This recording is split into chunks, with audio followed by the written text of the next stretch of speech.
A Warm Summer Night by Katie Clem. It happened on a warm summer night, a quiet night when stars scatter like a million fireflies across a cloudless sky. In a simple two-story house on the outskirts of an unassuming town. While the lights are on and everyone is awake, nothing can seem eventful about such a night in such a place. But after the lights go out and people drift to sleep, if you keep your mind open, if you keep your senses alert, strange things happen in the land of dreams. Oh my god. Though it was in every way an ordinary night, So bad. 8-year-old Gavin sensed a quiet sort of magic in the air, Why is his name Gavin? as if What something kind of was name about is to take that? place that would change his life forever. Oh my god. Why Not is he something doing sad this? like when his father was taken away by cancer. No, it's something happy. Something ... wonderful. As that ever so ordinary night wore on, while the rest of his family were tucked securely into their beds, Gavin couldn't even consider going to sleep. At 3 o'clock a.m., the darkness was full of sound. It's 3 o'clock a.m. now? Is that actually what I wrote? Yep. Oh wow. Well, it says 3 a.m., but... Anywho. Outside, a chorus of crickets kept up their Oh my never-ending God. song, while the leaves of the big maple tree near his window brushed gently against the side of the house. Downstairs, a thump, a faint creak, and the unmistakable shuffling of feet. 16-year-old Mickey woke suddenly from a very deep sleep. I can't believe His that little I wrote brother you was into standing my next to his story. bed. "What do you want?" Mickey asked Gavin. "There's a monster in the kitchen. Come and see it." "What?" Mickey said, annoyed. "I've told you, monsters aren't real. Go back to bed." He rolled face down in his pillow and pulled the blanket over his head. "Why'd you have a character named Mickey before you even met me?" I don't know. That's weird. Mickey was like my favorite name ever. Oh, and then you met me? Is that where that was going? And then I met you. Wow, I see how it is. Well, I can never name a character Mickey now Bitch. because that would just be weird. You know, it's just like I could never name a character Diggory or Emma. Or Jace. Yeah. It's just like when I was reading City of Bones and there was a character named Jason there and he was a guy and I was like, this is weird. This I is know wrong. Jace. This is so weird. Plus Jace sucked. I hated him. So there was that. Gavin padded down the hall to Angel's room. Mickey was a big jerk. Okay, well apparently he has a hooker sister because fucking Angel. Her name is Angel. Are you kidding me? With Dad gone and Mom working nights at the hospital, Mickey was the man of the house. He didn't believe in anything anymore, but Angel was 12. She could be convinced. When Gavin explained why he woke her up in the middle of the night, Angel went with him as far as the top of the stairs, carrying her softball bat in one hand and holding Gavin's fingers loosely in the other. Oh, that's A adorable. 12-year-old girl carrying a softball bat. They stopped to listen. Not a sound. "What did this monster look like?" Angel whispered. She leaned awkwardly over the railing in a vain effort to see into the kitchen. "Like a small horse with wings," Gavin whispered in dear reply. God. Angel pulled herself back to the landing. "Like Pegasus?" Gavin reflected for a moment over the well-known Greek myth. He liked mythology. This was also before I read Percy Jackson. Well, that's good. This was when I was reading Harry Potter. Oh, okay. So that might be reflected in here a little bit. It was full of interesting creatures. Creatures as real as himself. Yet they managed to stay hidden in the daylight, only to be seen at special times. He and Angel had just read the story about the boy and his flying horse together not more than a week ago. It only made sense for her to bring it up now. Maybe this was one of those special times. "No," he said thoughtfully. "More like a griffin." Angel looked at him funny. "Griffins don't look anything like horses." Dumbass. From below came a creak and a soft thump, like someone opening and closing a cupboard door while trying not to be heard. Angel stepped back on the landing and gripped with both hands onto the bat. "That was the griffin," Gavin said aloud. "We've got to wake up Mickey." Oh dear God. Before Angel could restrain him, Gavin ran full bore down the hall. Angel followed at a fast walk, then ran herself, trying in a hoarse rasp to quiet her brother down, to no avail. "Mickey! Mickey! Mickey!" the 8-year-old hollered as he charged into Wait, I his thought he brother's was room. 6. "You gotta wake up! You gotta come and see!" I thought he was 6. Wait, No. isn't he 6? I thought he was 6. No, Mickey's 16. No, it says 8-year-old Gavin right there. I could have sworn I made him... Oh, okay. Oh, way to go. Ugh, God.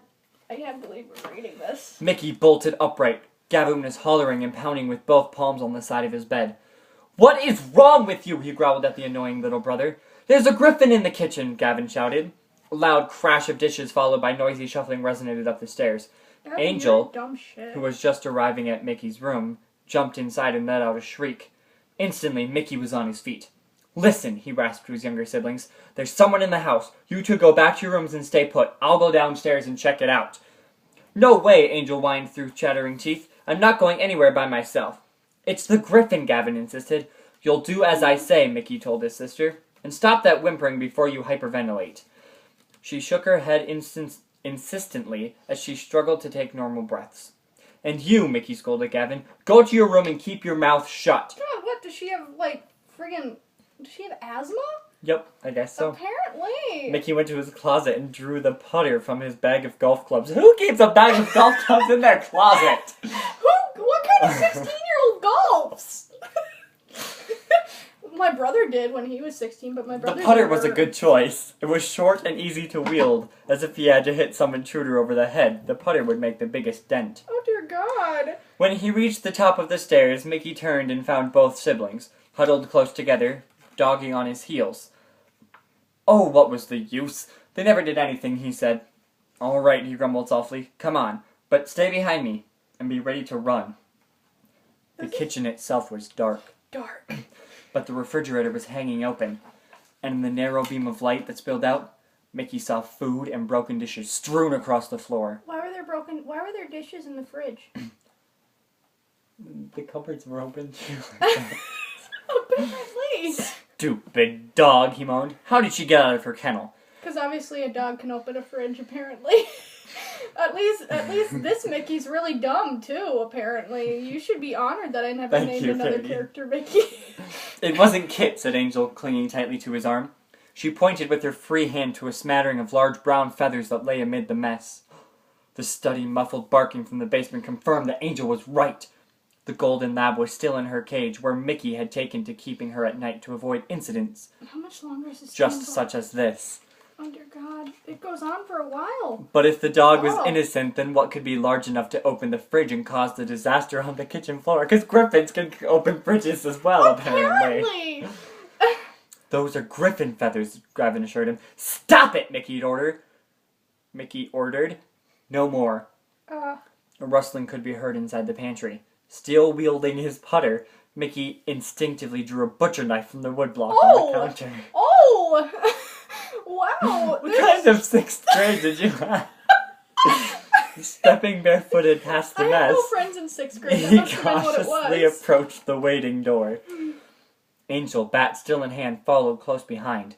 Mickey only hoped that whoever was hiding in the pantry wasn't packing a gun. Oh! He Oh let my out God. a ninja yell as he yanked open the What door. is a ninja yell? I guess, but ninjas are normally silent, you dumbass. What felt like a thick horse's tail smacked Mickey full in the face. He stumbled backwards, slipped in a puddle of milk, and fell seat first into the mess on the floor. He Wait, regained. where the hell is this pantry? Because how is this kitchen organized? He regained his senses to the sound of Angel wheezing desperately. God, it She seemed. must have like asthma or something. She's having some major breathing God, trouble. it seemed between knowing whether to gasp or scream. Shit. Inside the pantry, a large and very unusual creature had turned and, with its head cocked sideways, was studying Mickey sprawled on the floor. What kind of griffin fits into a pantry? What kind of griffin can open a pantry? She's just hanging out in the pantry? What? It's like, oh, okay, I guess I'm kind of hungry. Mickey felt around in the gooey mess. The golf club lay somewhere in the darkness, but his hand found the knife. Wielding it like a stubby sword, he leaped to his feet, only to slip and fall again, this time forward. Wow, you should be really... Jesus Christ! You should be complimented that I never named another character Mickey, because obviously Mickeys just really suck if they're characters. The knife clattered and skidded into the shadows across the floor. Behind him, Gavin began laughing hysterically, which angered Mickey all the more. More carefully this time, he rose to stand his ground. As he glanced about for his weapons, it slowly struck him that the creature was as terrified as he and Angel. Only Gavin, who had been fed a steady diet of mythology That's since a he had weird learned to way walk, seemed word unafraid. that. Mickey took a calming breath and examined the creature that loomed before them. Now it's a giant creature that apparently fits in a pantry. On all fours, it stood head and shoulders taller than a Great Dane, than Great Dane. Oh, and Great Dane. Okay, good job. grammar. Good grammar. But clearly, it was Sixth not a grade. dog. Really. It had wasn't the- a dog. What? It had the face, chest, and front legs of an eagle with a prominent beak, and talons that measured 5 inches long. Its hindquarters were that of a small horse, complete with hooves and a bushy tail. This was definitely after I finished reading the third Harry Potter book. When Mickey stepped forward, the creature reared on its hind legs, spread an enormous pair of wings, then bonked its head on the low pantry ceiling and let out a bellowing yowl that sounded like someone dragging a metal file cabinet across a concrete floor. Oh! When the bellowing stopped, the creature assumed a controlled composure. It took what looked like a polite bow, cleared its throat, and to Mickey's surprise proceeded to speak. "I'm sorry to have frightened you," it said in a delicate... Oops.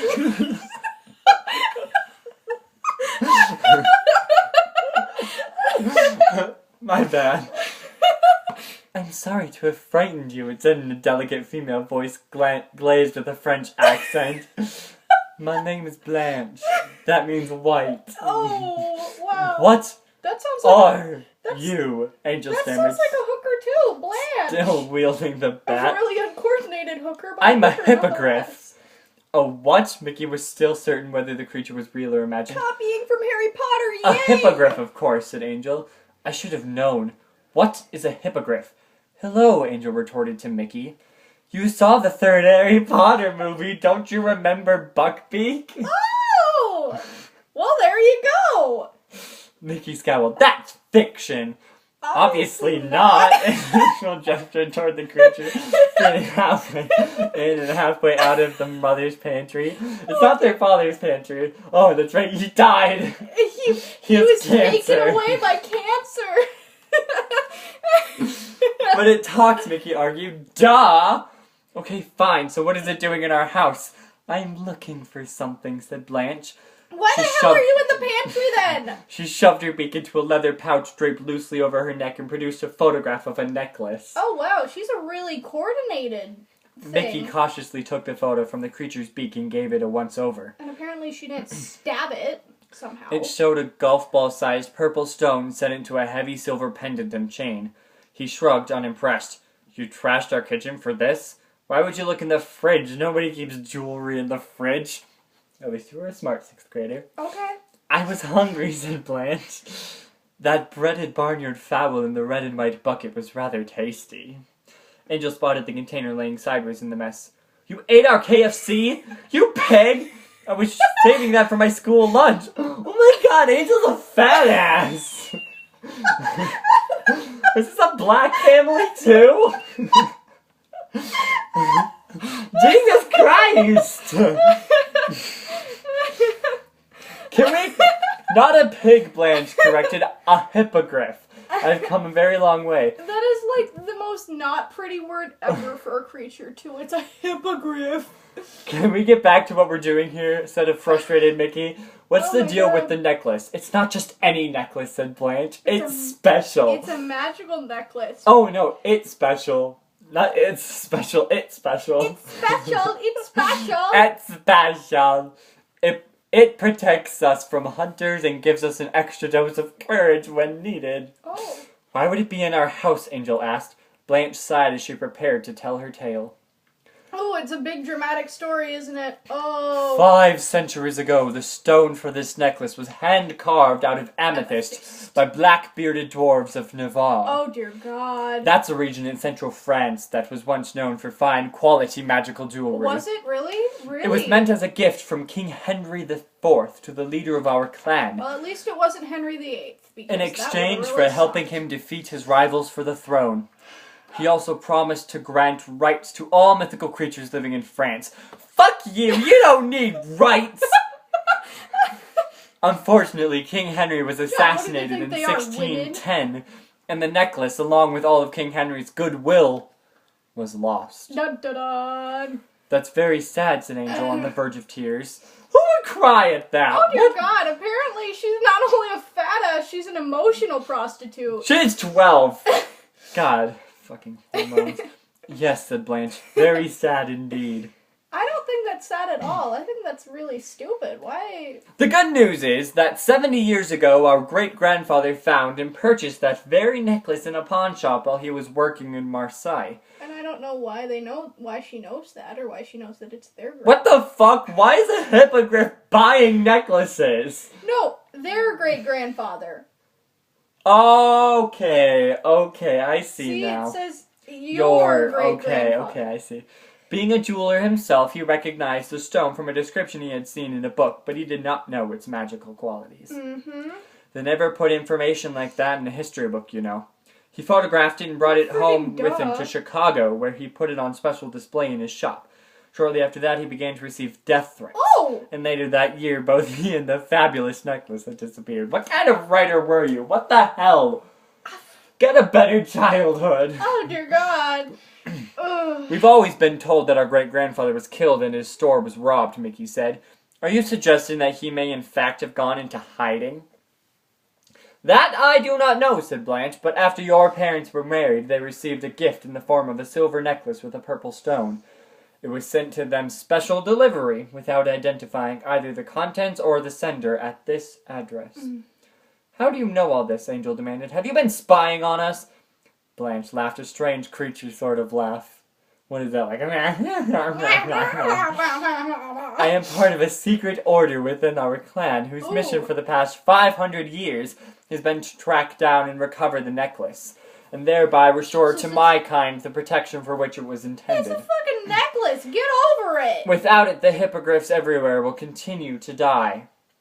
Who would want to kill a hippogriff, Angel wanted to know. Maybe they can just die anyway because Trophy they're annoying. hunters, of course, said Blanche. Can you imagine how much money a stuffed and mounted hippogriff would bring for the hunter who was lucky enough to bag one? Not much, because nobody believes in them nowadays, and they're fictional, and you're stupid. Well, we just have to help you find that necklace, Gavin suddenly intervened. Then everything will be okay. I'll check Mom's jewelry box in her room. The 8-year-old made for the stairs.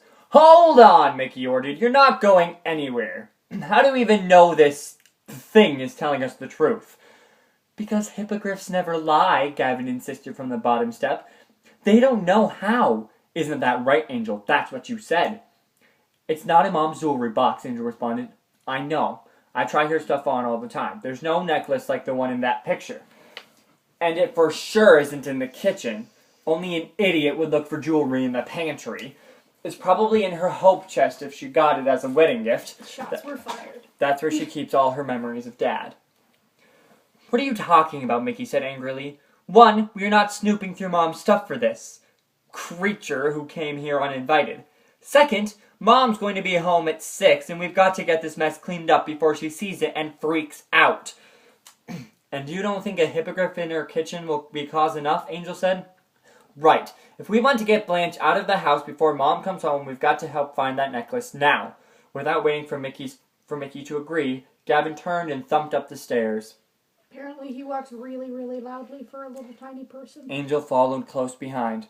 Arrgh, Mickey groaned. Why didn't those two ever listen to him? Because he sucks. All right, he said to Blanche. If we find this necklace, that by the way belongs to our mother, and we give it to you, what do we get in exchange? Faith, Drugs. said Blanche. Drugs. No, faith. Drugs. And the assurance that there is more to this world than what you can see with your eyes. Oh, dear God.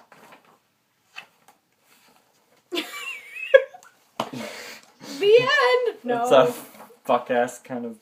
Where the hell is gift. the other page? Mickey thought long and hard. Okay, he said at last, you win. What the fuck? Don't give it so easily! It had been he didn't. He thought long and hard. Like 2 seconds. But they're trading their mother's jewelry for faith and the assurance that there's more to this world than they could have ever known. And pixie dust, probably. It had been a long time since his dad had died, in fact, that Mickey had believed in anything other than himself. Mickey's an asshole. Found it! Came Gavin's muffled shout from upstairs, followed that by the was heavy convenient. pounding of feet. That was really easy. Angel and Gavin came tearing into the kitchen, the pendant and stone swinging wildly from Gavin's hand. Who gave it to the 8-year-old? Fine, said Mickey. Now help me clean up this mess. 6 o'clock. Da-da-da. Gavin sat up in his bed, the light on. Mickey and Angel were there. None of them could any longer consider going to sleep. Who goes to sleep at 6 o'clock anyway? What the fuck? And downstairs, a key could be heard turning in the lock. Funny how one's senses can be sharpened by encountering a mythical creature in the middle of the night. Middle of the night? In the middle of the night, yeah. Oh, that's right. This was 3 a.m. Uh-huh. 3 Which a.m. is not the middle of the night. It's the early morning. They had all agreed not to say anything to Mom. She would never believe the part about the hippogriff, and the chances were she would never notice the necklace was gone. With the kitchen floor cleaned up, they had covered the incident well. What are you kids doing in Gavin's room, Mom asked you stopped while passing in the hall. Is everything okay? Having an orgy. I feel like the better question would be, what the fuck are you kids doing up? It is 6 a.m. in the morning. I don't know an 8-year-old and a 12-year-old, and especially a 16-year-old, who will be up on his 6 at 6 a.m. unless it was a school day. Yeah, in their little brother's room. Yeah. Everything's fine, Mom, Mickey said. Gavin just had a funny dream.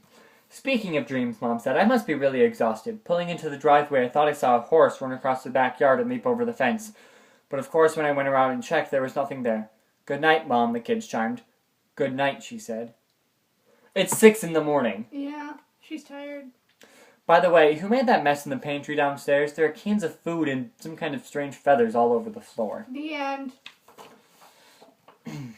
Oh, there's a note from the publisher in here. No, it's from my teacher. It's from the publisher. Okay, apparently. Dear parent, I think you will agree that this is an exceptional book. This project was a collaborative effort by your child's classmates and your child's teacher. A tremendous amount of time and effort went into this book. The students learned a great deal about the publishing process while they improved their vocabulary and writing skills. Obviously. Plus, being a young published author gives a sense of pride and accomplishment. Your child is very fortunate to have a teacher who provides innovative activities that enhance the educational experience. We know you and your child will cherish this lifetime keepsake. Enjoy, the publishing team. Okay, so that's the book I wrote when I was in 6th grade. And that's the end of our story. The Warm Summer Night by Katie Clem in 6th grade Katie was fucked up. Alright, bye.